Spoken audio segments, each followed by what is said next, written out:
Hello folks, this is Peter. This is the River Gade going through Cassierberry Park in Watford, and there's a waterfall and kids are walking across it, so it can't be very dangerous. Adults are there to supervise them. But also I like this part of the park because it's a bit wooded, a bit cooler, and we're coming up to not only a lock but a bridge. Locks are fairly rare on the Grand Union Canal, but the canal climbs slowly going north all the way from from Hayes, I suppose. And here we have a good view of the lock. No boats queuing up to get in or out. This is what a lock looks like. I'm sure you've seen one before, viewers. And this is, I'm so tempted all the time to say downstream, but of course it's down canal. Just about see a narrow boat there on the right. And a bit further around the corner, you can see the railway up high, Metropolitan line. But I've walked along this part of the canal many times. You can walk all the way fairly easily in a couple of hours, 3 hours, from here to Hemel Hempstead. And get a train back, all the other way round. And it's very pleasant. It goes under the M25 at one point, which is architecturally interesting to go underneath the motorway. It did need a lot of supports a year or two back, and I had to rebuild the underside of it. I've never seen so much scaffolding. Thousands of poles. Big project. Nobody knew anything about it, certainly not the drivers above who were driving on the motorway. Welcome to Cassierberry Park. You are here. We're right in the middle of it. Although the main park open to the public is to the right.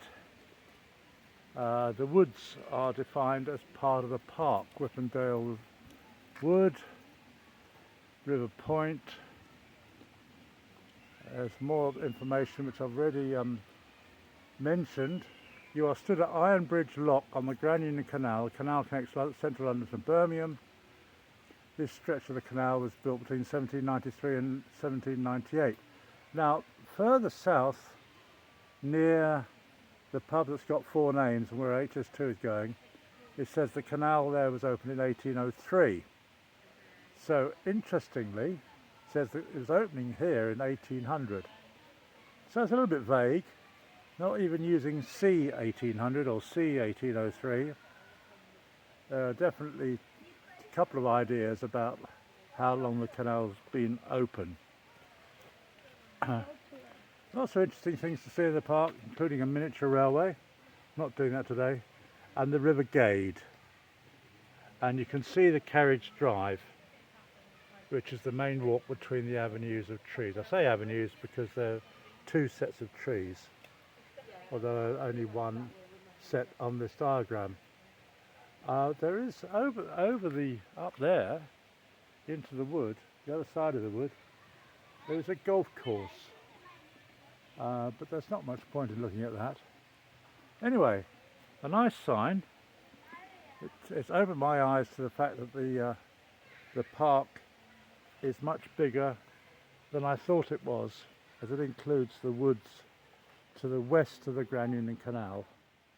But we see the sign there, cyclists, big chap, small chap. There are no bears on this part. Remember the bears, the footprints entering the park from the other side. The canal itself, the water looks a little bit stagnant, but you can hear it, hear the waterfall anyway of the River Gade. Hasn't been much rainfall for 2 or 3 weeks, so that's why the water is a bit stagnant. Of course, every time a boat goes up and down, the water does likewise. Now, what I'm going to do now is walk to Rickmansworth. I'm certainly not going to talk you through that walk because it's about an hour and a half. But this gives you an idea of the possibilities of what to do and see in Watford, besides leave it, of course. Thanks very much for watching. Please like or subscribe. It's been nice chatting. Cheers.